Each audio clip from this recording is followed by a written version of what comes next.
O segredo dos historiadores que o seu pastor nunca vai te contar no culto de domingo.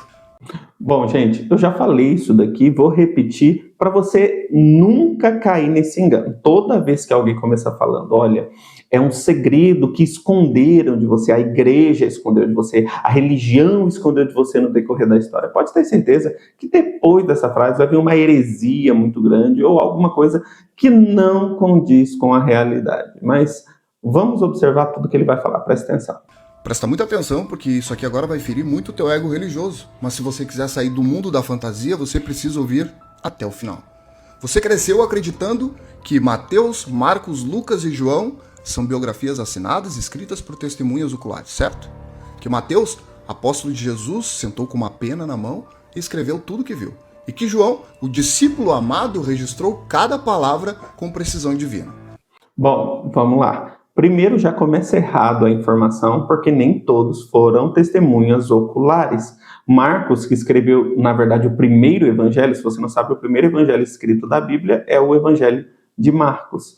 Ele foi discípulo direto de Pedro. Isso está claro no livro de Atos dos Apóstolos. Assim como Lucas, ele não foi, ou pelo menos não transpareceu ser diretamente uma testemunha ocular de todos os acontecimentos, mas ele era próximo a todos os discípulos que posteriormente se tornaram apóstolos. E ele foi o responsável por escrever tanto o livro de Atos como o livro de Lucas. Quando você olha para o livro de Atos, você vê ele sempre ali em algum momento com os apóstolos. Então, não, nem todos foram oculares. Mateus foi ocular, que era um discípulo, uma testemunha ocular, e João, isso está muito claro, para falar a verdade, na carta de João, tá bom? Porque ele refere-se a si ali na carta como um discípulo amado, e tanto no capítulo 1 como no capítulo 19, ele diz que aquilo que testemunhou, viu, ou seja, de forma clara, está mostrando que foi uma testemunha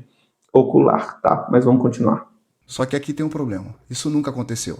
Nenhum dos 4 evangelhos dizem quem escreveu. Nenhum. Zero. Em nenhum manuscrito antigo você encontra alguém dizendo eu, Mateus, escrevi isso. Ou eu, João, estava lá. Os textos simplesmente começam narrando a história em terceira pessoa. Isso não é opinião minha.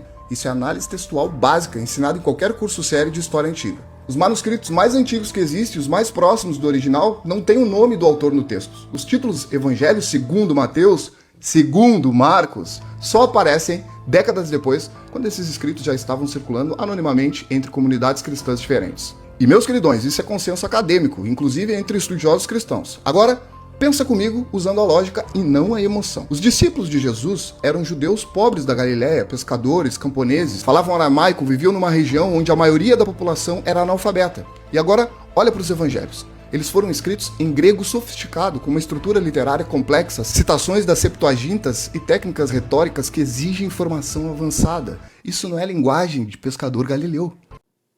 Bom, aí já tem um erro crasso, né? Que é não conhecer quem são os autores dos evangelhos. Eu sempre digo, gente, a maioria das falácias contra a Bíblia vem de pessoas que não entendem a Bíblia e, nesse caso especificamente, também não entende o que é crítica textual. Não consegue separar aquilo que é uma análise de documentos originais ou das cópias mais próximas da época ali, mas vamos corrigir umas coisas aqui primeiro que ele falou. Ele disse que ninguém escreveu em primeira pessoa, eu, João, eu, Pedro, mas vamos lá, gente, qualquer pessoa sabe que não é necessário você escrever em primeira pessoa para que, de fato, aquele texto seja verdadeiro. Não faz sentido nenhum, tá bom? Como eu até citei, João claramente cita a si no livro que ele escreveu em terceira pessoa. E é fácil saber também pelo gênero literário. Quando você olha para a escrita de Lucas, é parecida com a escrita de Atos. Inclusive, tanto a Atos dos Apóstolos como o Evangelho de Lucas é direcionado à mesma pessoa, a Teófilo, que para muitos é só uma forma de dizer que é a todo aquele que é amigo de Deus, que é o significado de Teófilo. E aí vai uma inverdade completa, que ele disse que foi escrito por pescadores, iletrados.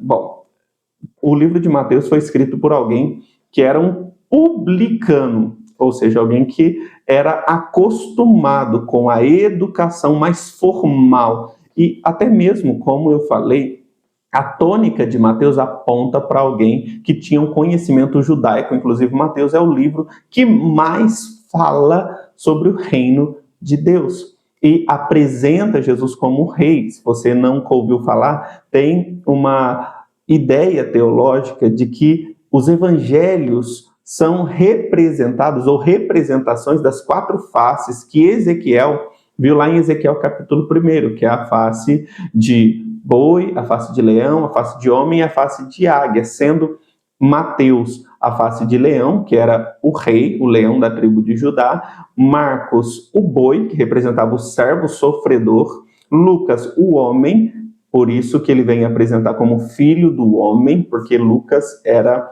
um médico, então ele se atentou para coisas mais humanas, e você vai ver algumas parábolas que só tem Lucas e não tem os outros, e João para o Deus, por isso que é águia. Talvez você nunca tenha ouvido falar sobre isso.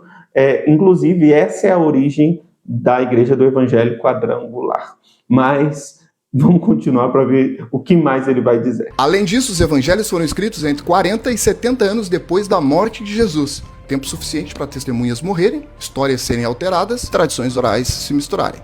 E tem mais. Os evangelhos discordam entre si detalhes cruciais. Genealogia de Jesus, ordem dos eventos, última palavra na cruz, quem foi ao túmulo, o que aconteceu depois da ressurreição. Isso é exatamente o que você espera de textos baseados em tradição oral e não de relatos oculares coordenados. Que vem uma prova que quase ninguém conhece.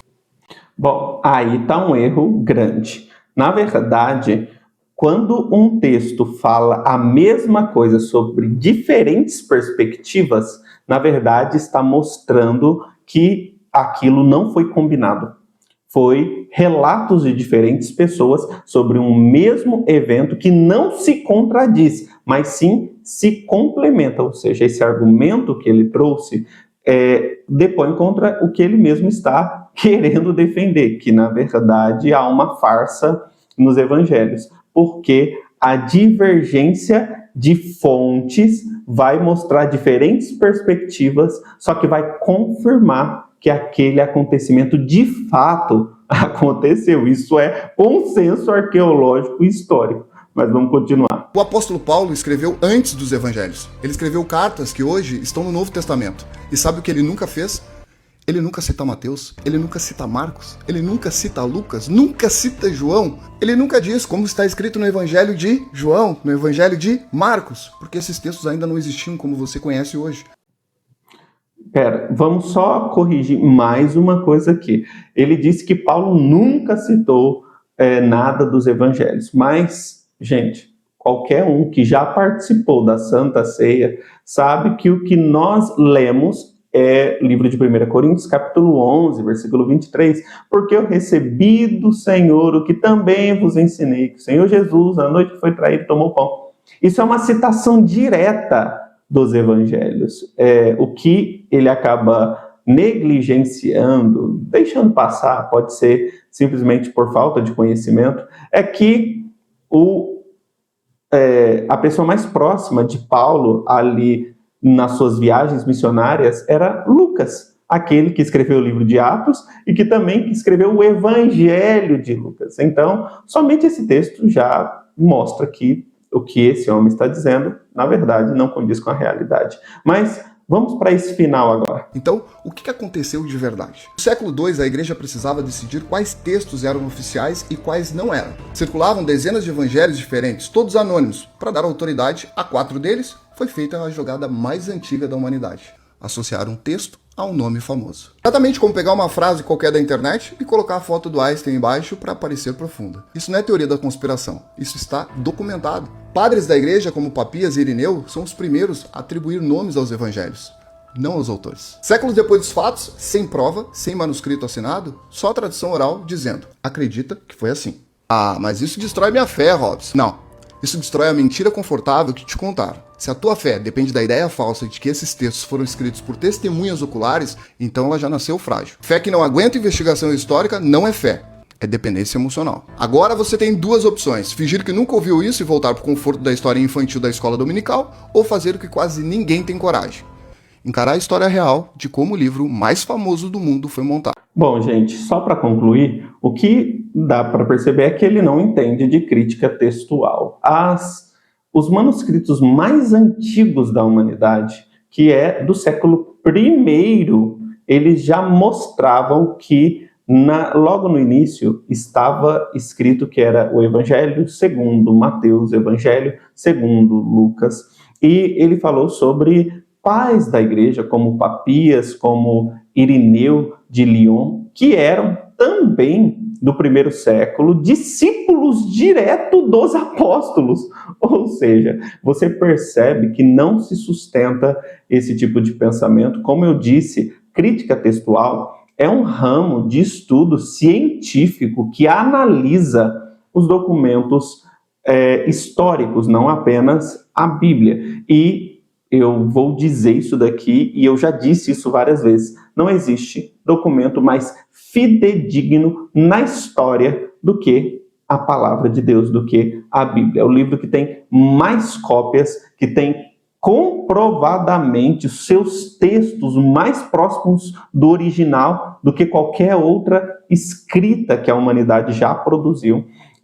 Recentemente, encontrou os manuscritos do Mar Morto, foram encontrados os manuscritos do Mar Morto na década de 50, de 60, e eles, que muitas pessoas pensavam que iriam contradizer a Bíblia, apenas confirmaram que a palavra de Deus é verdadeira, até porque o nosso Deus, ele não se deixa ser dominado pelo homem ou manipulado pelo homem. Então, toda vez que alguém vier para você dizendo que a Bíblia não é a palavra de Deus, apenas contém a palavra de Deus, e que a Bíblia foi manipulada e que foram homens que construíram, conheça o Deus que você serve primeiramente, e ele é soberano e faz tudo o que ele quer, e disse: operando eu, quem impedirá? E também acrescente ao seu conhecimento um pouco de história da igreja, arqueologia bíblica, crítica textual, para você não trazer informações como essas que não fazem sentido nenhum. E se você quer aprender mais da palavra de Deus, não quer ser enganado, se inscreve aqui no canal, me siga em todas as redes sociais, curta esse vídeo, compartilhe com quem você sabe que precisa para aprender mais da palavra de Deus, salve esse vídeo para você não esquecer. E eu tenho um grupo de estudos gratuito, onde semanalmente nós estudamos juntos a palavra de Deus. Se você quiser participar desse grupo de estudos, entre para o grupo de estudos, vai estar aqui na descrição, vai estar na bio. Deus te abençoe.